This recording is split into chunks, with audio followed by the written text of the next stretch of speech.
Adeline Blanchard Tyler, the first deaconess in the Episcopal Church.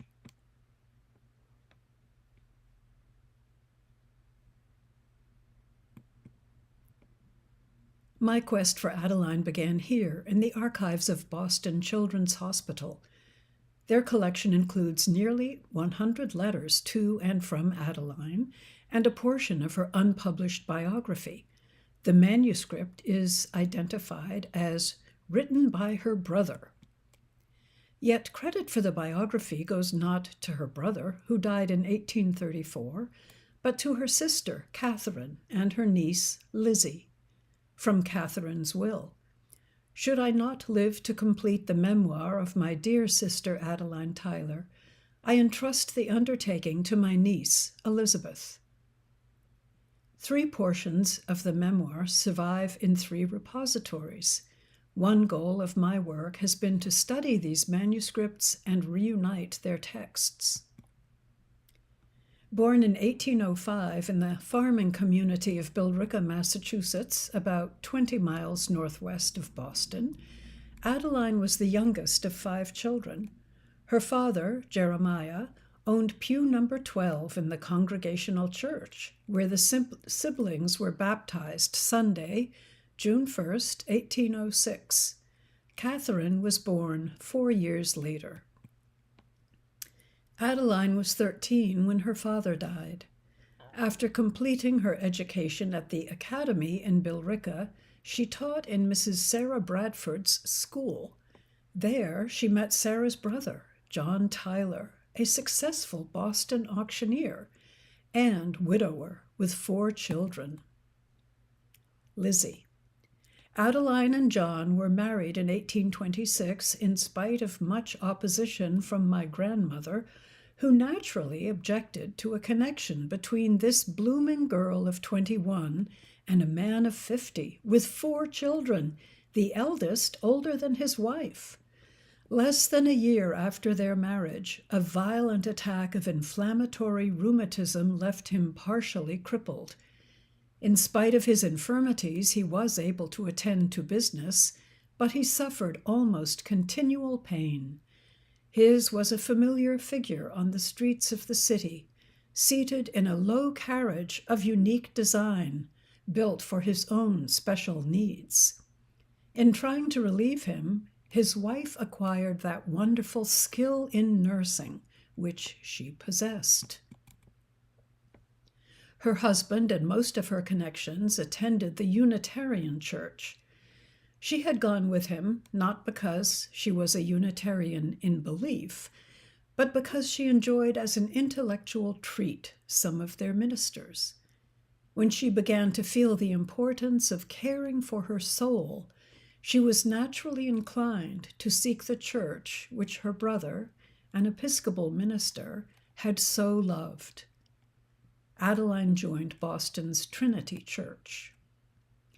She continued to care for her invalid husband while becoming involved in Trinity's ministries, the organization of St. Stephen's, the City Mission Chapel and Home for the Destitute, and the Seamen's Aid Chapel.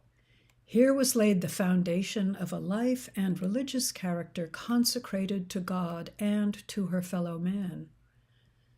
John Lee Watson, assistant minister at Trinity, said, "Nothing could deter her from undertaking any service to the poor, the sick, and the destitute of any class and description."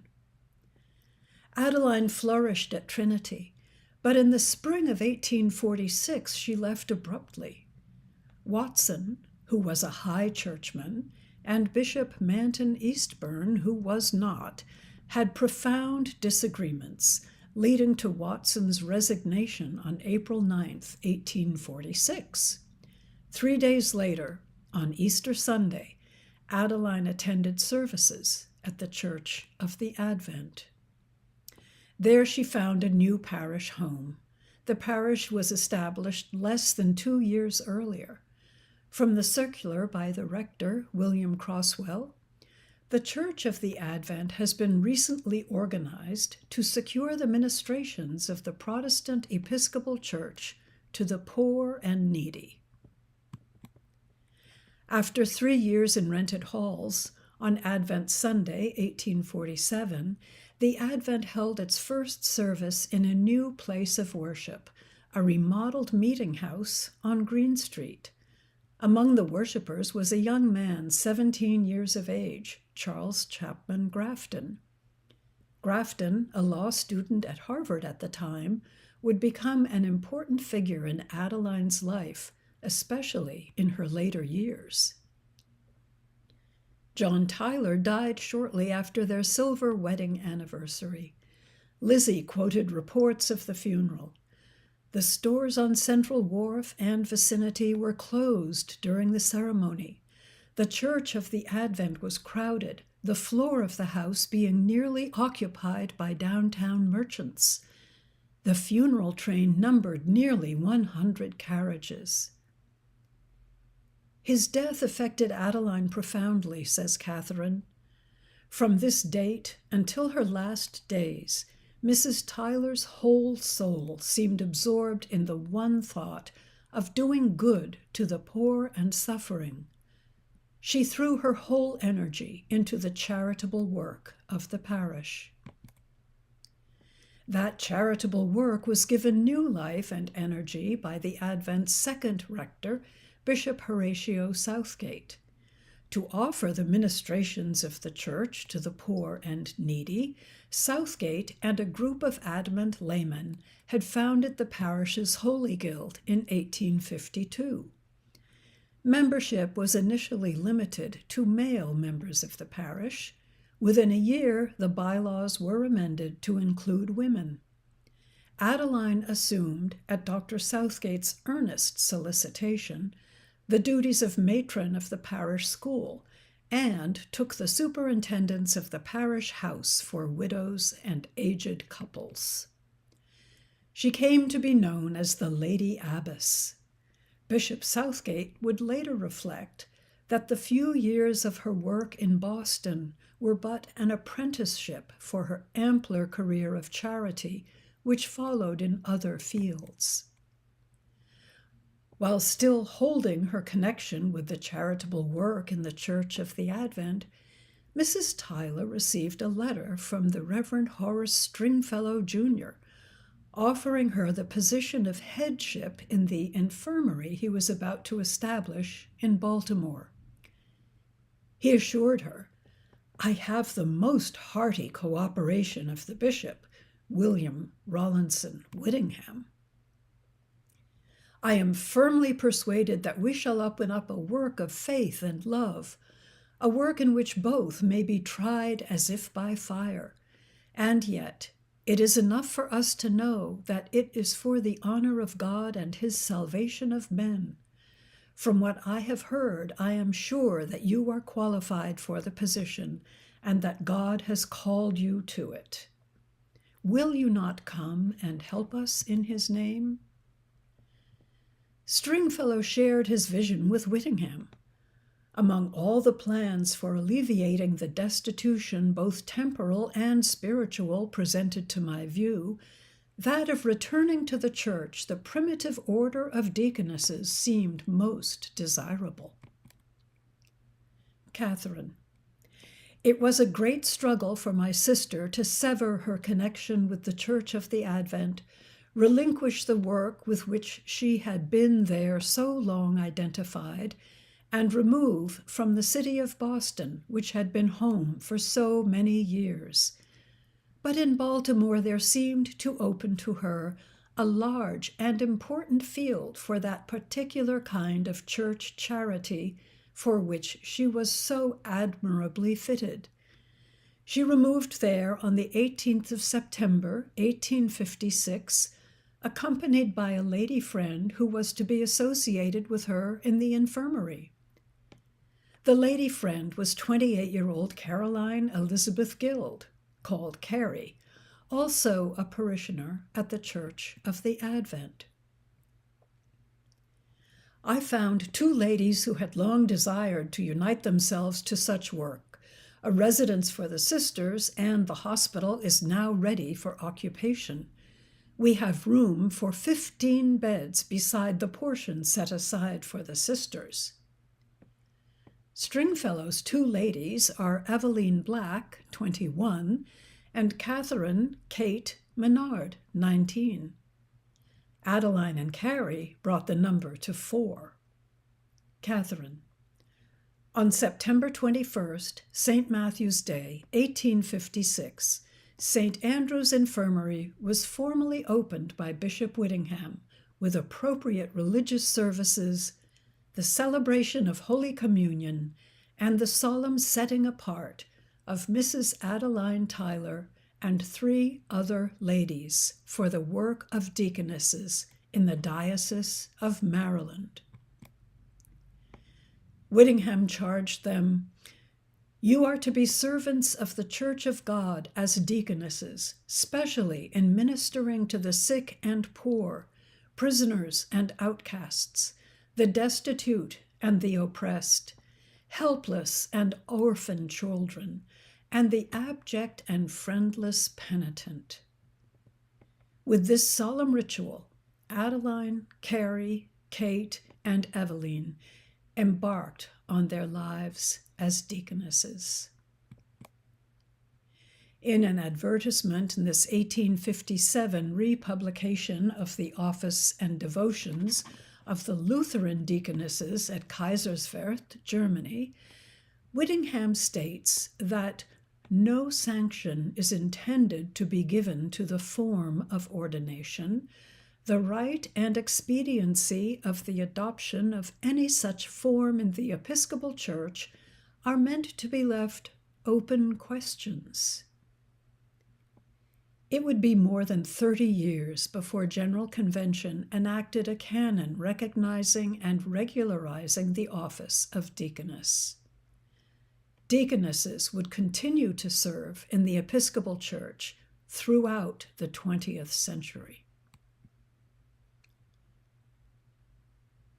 Some extracts from a journal which my sister kept show with what simple faith and loving devotion she and her associates had entered upon that charitable work. On the day after the opening service, she commenced her duties, arranging furniture which had been brought from Boston, organizing and systematizing the work of the 3 sisters under her care.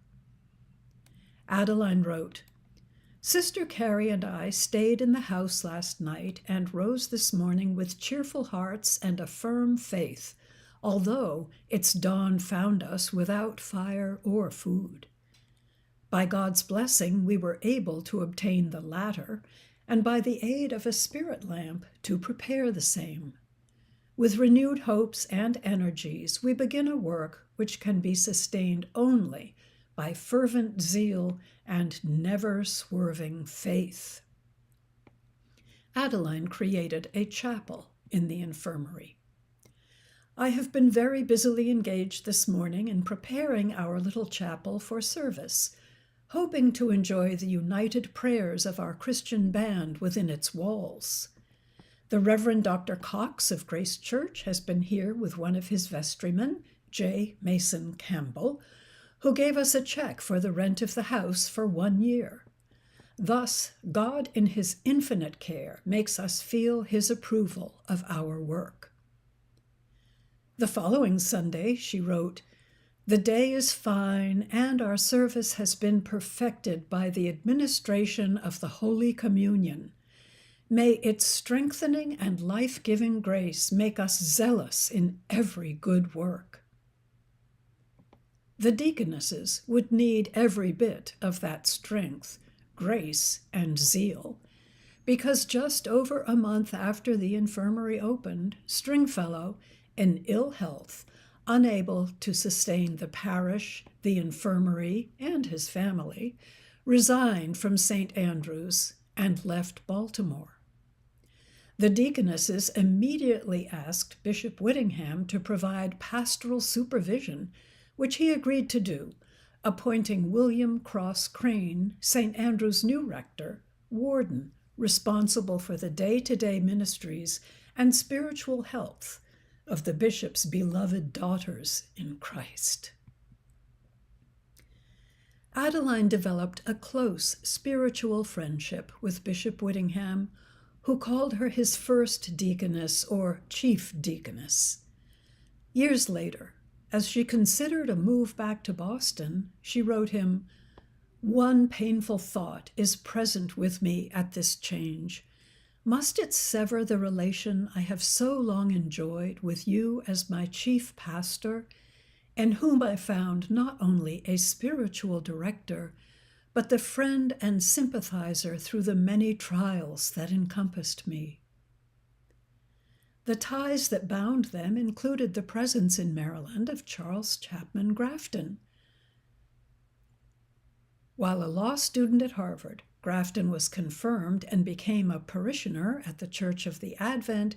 He was later ordained by Whittingham and for a time was chaplain to the deaconesses. Baltimore's high churchmen rallied to support the deaconesses' work. Charles Rankin, rector of St. Luke's Church, preached at Grace Church on the eve of St. Matthew's Day for the benefit of the infirmary. His text was from Romans 16. "I commend unto you Phoebe our sister, which is a servant of the church. Receive her in the Lord as becometh saints. Assist her in whatsoever business she hath need." The offertory amounted to $100. On the feast of St. Andrew, Adeline recorded, "At the bishop's visitation, 4 patients were confirmed and for the first time received the Holy Communion. 21 patients had been received into the infirmary. 11 were discharged, 3 had died. In addition, there were more than 30 regular outdoor patients. A charity school was set up for vagrant children, 56 in attendance, and a church school." Crane reported, "None of the inmates have failed to realize the spiritual benefits, no less than the kindest and most skillful nursing care." Speaking of the deaconesses, he added, "We can now expect with confidence the most blessed results from the tried efficiency of those dear handmaidens of the Lord. Nor can I believe for a moment that the Church, when made acquainted with their work, will fail to cherish and support it." But not everyone was enthusiastic about the new deaconess ministry. Mary Menard, the stepmother of 20-year-old deaconess Catherine Menard, wrote to Bishop Whittingham, "It was very much against my wishes that Kate joined the institution, for I felt that her duty was first to her own family, and that she was too young to judge for herself. Since being here, however, and seeing how happy and cheerful she is in her new home, and how useful she is endeavoring to make herself, my opposition is entirely taken away. I cannot but acknowledge with gratitude the goodness of my God, who has been pleased to hear my prayers in her behalf, and made her a child after his own mind, and one who I hope will do honor to her profession." Kate would later found the Sisters of the Good Shepherd. In 1858, the deaconesses took charge of a new institution created by the merger of St. Andrew's Infirmary with Baltimore's Church Home, housed in the former Medical College. From the Baltimore Sun. The report of the first deaconess shows a total of 36 patients in the beginning. Since that time, 37 males and 80 females were admitted, making a grand total of 153 patients. There were 32 children, of whom 15 remain. During the year, communion was celebrated 44 times, 18 times in private and 26 times in the chapel. 4 were baptized, 7 confirmed, and the funeral service performed 18 times. Catherine. From all over the country came applications from godly women who desired to join my sister and her band of deaconesses and to put themselves under the training of Sister Tyler. Adeline was both spiritual and temporal head of the institution, reading sermons and conducting the religious work of the home and infirmary, in addition to her duties as superintendent. The chief deaconess's peculiar care, the chapel, had been made from the upper part of the old medical school's surgical amphitheater. Its gallery was the gallery from which medical students had looked down on operations and autopsies. It had been designed at the heart of the new endeavor, and Sister Tyler's own life centered there. When chaplains failed, she herself read the lessons until a new chaplain could be found. Her faith established the custom of morning prayer, which the nursing staff continued for more than 90 years. Her desire was to see the small, bare, circular chapel made beautiful and seemly. A group of friends gave the rood screen. Her own silver was melted to make the chapel's communion service and alms basin. A font came from Boston, made to her design and at her expense. The font was crafted in coined silver by Gordon and Company. Presented to the Church Home and Infirmary by Sister Adeline Tyler, 1st Deaconess of Maryland, 1856. In January 1860, Catherine says, owing to a threatening physical breakdown, and with Whittingham's consent, Adeline withdrew from active duties of the Church Home and Infirmary.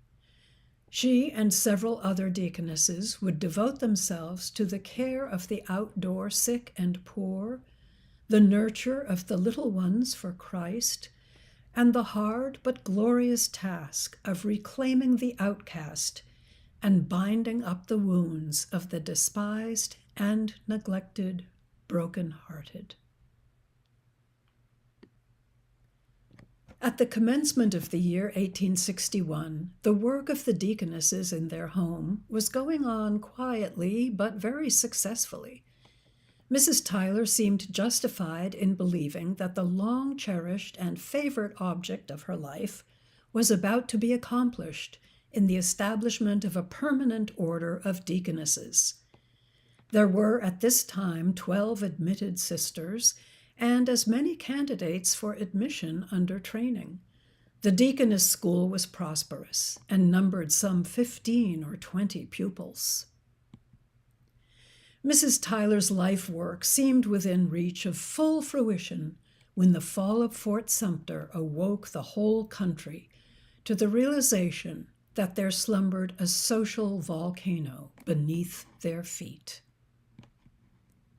On the 19th of April, 1861, the 6th Massachusetts Volunteer Regiment, en route to Washington, collided with a mob in the Baltimore streets. Wounded soldiers were taken to the Central Police Station. That evening, Adeline crossed the turbulent city to render aid to the men from her home state. She was refused admission.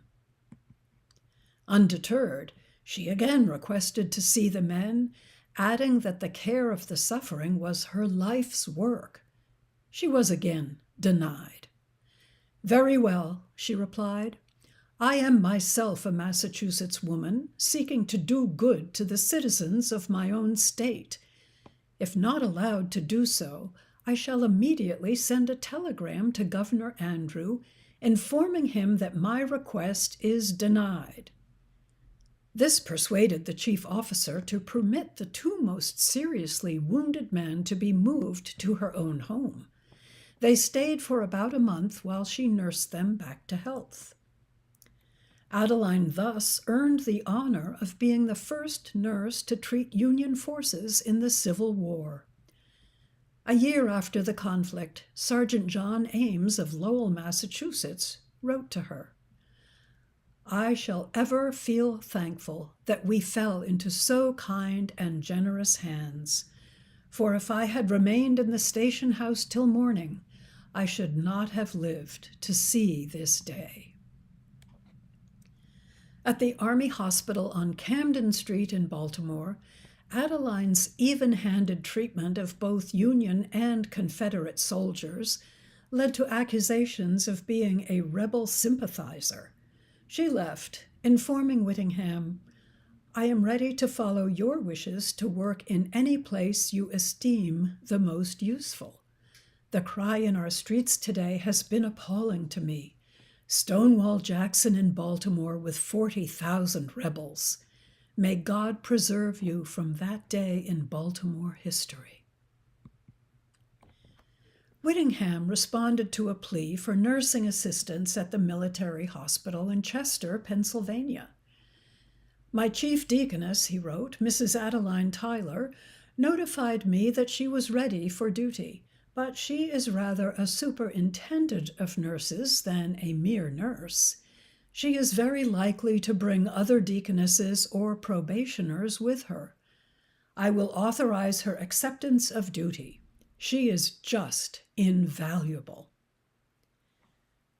After Adeline took the position, she reported, "Yesterday we received 250 sick and wounded men. 24 are from the Confederates. 2 of them are very ill. 1 was baptized this evening. I stood as sponsor for him. Some of the rebels are from South Carolina, some Georgia, Alabama, Mississippi, Missouri. Poor fellows, they bear marks of privations such as ours have not endured. We have now about 1,000 patients, some very ill." At a time when Dorothea Dix was turning away women over 50, Adeline, nearing 60, was likely one of the oldest nurses or nursing superintendents to serve in the Civil War, and her services were in demand. Catherine, "Surgeon General Vanderkeef urged my sister to come to the military hospital at Annapolis. She brought with her 5 or 6 Boston and Maine ladies who had volunteered to work under her protection and direction. Some of their names may be familiar: Louisa Titcomb, Rebecca Usher, and Hattie Southgate, daughter of Bishop Southgate." Adeline wrote to her sister, "My little world is so limited by brick walls and the River Severn that I have little to tell of except of the sad sufferings each day presents. My duties were never more needed than in this crisis of our country's struggle. We are just now relieved from the duties of nursing by the refusal of Jefferson Davis to exchange prisoners. I shall never take another position so responsible. Not that I am unwilling, but my working powers are exhausted. This long season of turmoil has made sad havoc with my energies." The terrors of war were reflected at the Annapolis hospital, where as many as 375 soldiers from the Gettysburg battlefield were received in one day and quartered in the 40 buildings and 1,000 tents which constituted the hospital wards. Adeline, "Time passes so rapidly with me. I think of a day and it is gone. Life is in the past. Friends are only in remembrance. I am looking soon to be relieved from this responsibility of seeing some 1,000 men each day. I visited a poor boy whose life seemed yielding to that destructive but prevalent disease, pneumonia. I left him reluctantly, and only because nature forbids that I should remain up tonight. The average Civil War soldier was 26 years old. 143 pounds, 5 feet 8 inches tall. Approximately 1 in 4 soldiers that went to war never returned home. Spring 1864. We are expecting several hundred paroled prisoners to arrive in a few days. Much as I desire their release, my heart beats with horror for the awful sights of suffering they will present. Mrs. Tyler procured a number of photographs of these wretched men, representing them in all their squalor and emaciation. These were the first which were taken. With these, Mrs. Tyler did much good. She had a large number of copies printed in Boston, and both in this country and in Europe brought them forward as unimpeachable witnesses of the truth of her own statements.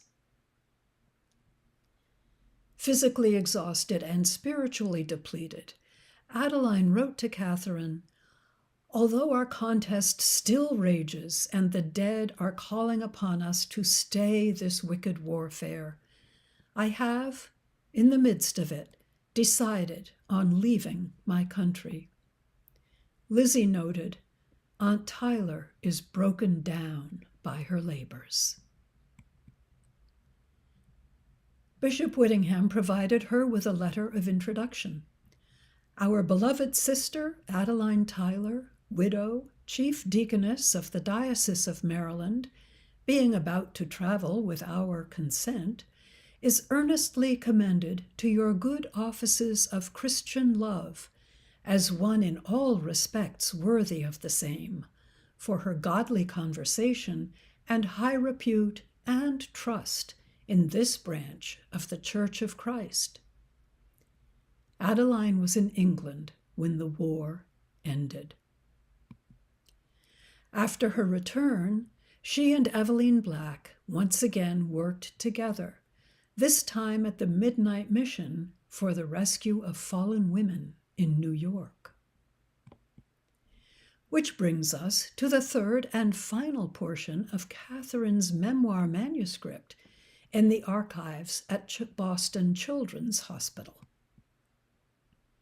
A young physician, Dr. Francis Brown, embarked on a campaign to recruit Adeline as lady superintendent for a new hospital for children being founded in Boston. "The trustees wish you to take charge of our house. It is a good work and will be a large and permanent one, and will offer a field for zealous, earnest Christian labor." This novel undertaking, a hospital exclusively for the care of children, was a milestone in the emergence of pediatrics as a medical specialty. Dr. Brown showered her with letter after letter. Adeline was reluctant to leave the Midnight Mission, but he persisted, traveling to New York to meet with her, showing her the proposed layout of the new hospital, even sketching the desk he had procured for her use. Adeline asked Bishop Whittingham for guidance. "Will you give me direction for my future duty in the common causes to which I wish and hope to consecrate all my work?" He replied, "If it be that you going to take this affair is the condition to keep it out of the hands of either Unitarians or Romanists, and that it will secure the work absolutely for the Church, then knowing you and your principles, I should say, go. God will take care of you and will carry you through with a work undertaken in His name and for His blessed household's sake. Go, if it be true that your going to Boston is to make a Unitarian enterprise a churchly work and keep it out of papal clutches, in the name of the builder and master of the holy household, go." Adeline went. Catherine. Before Mrs. Tyler accepted the position, she told the trustees, If I go, I shall certainly have all the unbaptized children baptized in the church, and train them all up as far as I can in my own faith." They replied, "You may teach them just what you choose, if you will undertake to take care of their poor, suffering bodies." The Reverend Dr. Chandler Robbins, a trustee and a Unitarian, praised the beautiful and striking effects produced by the admirable management of the superintendent and the ladies associated with her. A neater, more orderly, harmonious, and happy group of children cannot be found in any Christian household. As was her custom, Adeline had created a space set apart for services. The oratory is very high up, being a part of the attic. It is nicely furnished with a very nice altar of oak with painted panels. We have been having 2 services every week. Adeline and her staff tended to both spirit and body. "We are having a severe time with measles in the house. 9 children have them out of 25. They are very much about." The Church of the Advent was now located in a former congregational meeting house on Bowden Street. Adeline wrote to her sister, "My church privileges are very fine. We are in walking distance of the Messiah, and not a very long ride to the Advent. The latter seems more home-like." As Christmas approached, she reflected, "How changed are our Christmas congratulations since the last anniversary. So many gone to rest, while we toil on in the sad enjoyment of the blessings and trials that beset our way." After 3 years at the hospital, her energy flagging, she turned to Grafton, a founder and member of the Society of St. John the Evangelist, newly called as rector of the Advent, for help. She told her sister, "I am intending to resign as soon as I can learn from Father Grafton if St. Margaret's Sisterhood will take the work. I am anxious to give up before I am taken from it." The advent of this our secular year brings us nearer that time when the toils of life will be exchanged for such other life of joy or sorrows as this life has gained or lost. My own day seems nearly run, and when I look at the little I have really done, I am ready to exclaim, "O Lord, send me help from thy holy place." Grafton reassured her of her legacy. "What you will leave after you will not be a sisterhood trimmed up as I once thought the deaconess was going to be, but you will give impetus to the movement in various parts of the land and effect more than we can now see." She told Whittingham, "I am constrained to resign my position owing to my increasing cares as well as advancing age, which each year must take from my energies. This was personally a very hard thing to do, but I was obliged to make judgment take precedence of my affection and yield the heart's love for the better conduct of our growing institution. In justice to it, I give it up."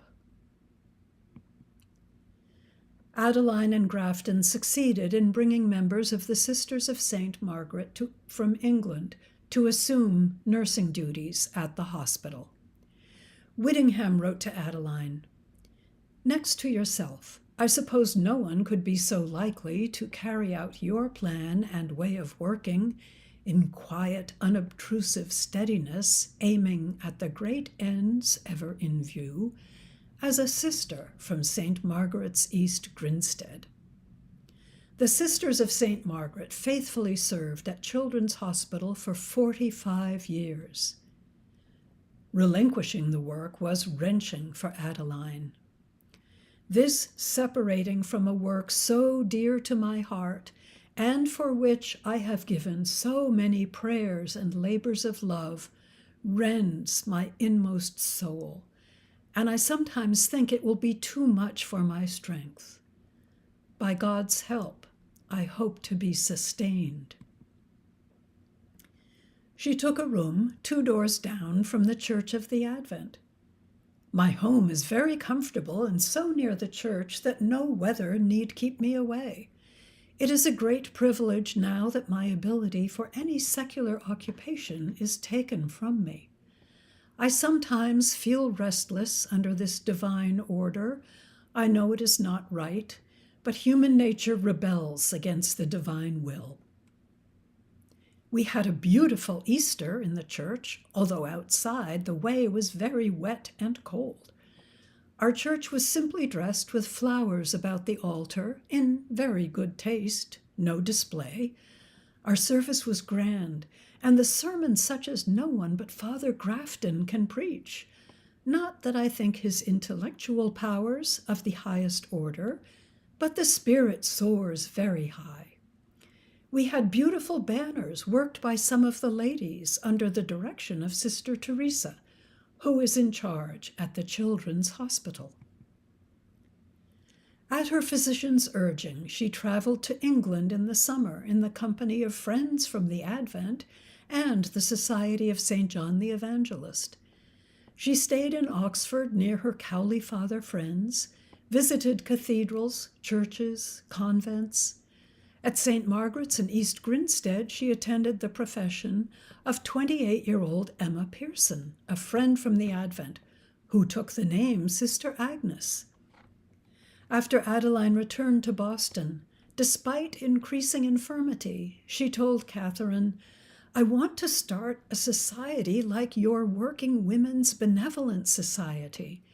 I told Father Grafton I would get your constitution to show him and also ask how you raised the fund to start. I remember giving $5 at the onset. We have had a class of young women in the past year meeting in our guild room every week for instruction. It has been quite a success, now numbering some 60 girls who knew nothing of the church before." Aware of her failing health, she wrote her will, December 30th, 1874. In the name of the Father, and of the Son, and of the Holy Ghost, Amen. I, Adeline Tyler, being of sound mind and memory, do make this my last will and testament. Ever the organized, thoughtful administrator, she arranged the dispersal of her plate, jewelry, ornaments, engravings, books, and other articles, concluding, "Finally, I give, devise, and bequeath unto the Church of the Advent all the residue and remainder."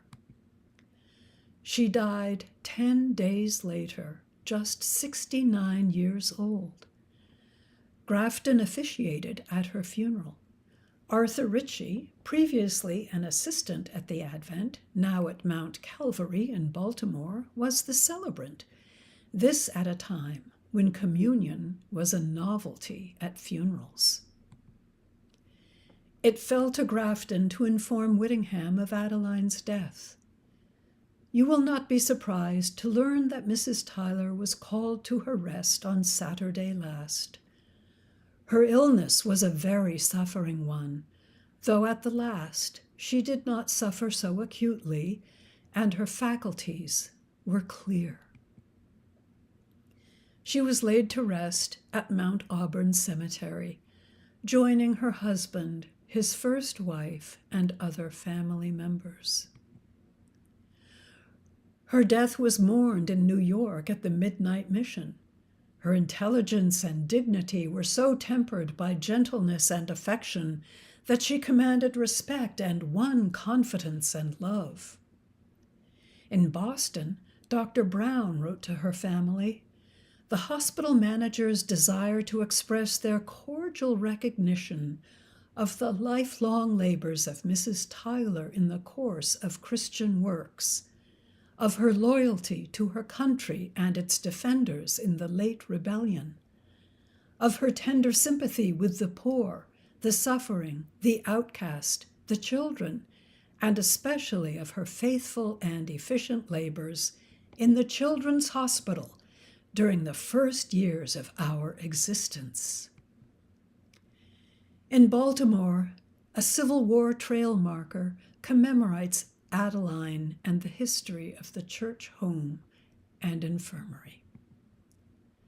Adeline's story could not be told without the loving devotion of her sister, Catherine, who died in 1884, and her niece Lizzie, who died in 1895. May my efforts to tell Adeline's story be a fitting continuation of their work and a fruitful contribution to the legacy of the first deaconess. I am grateful for the support and encouragement of many people. And these organizations.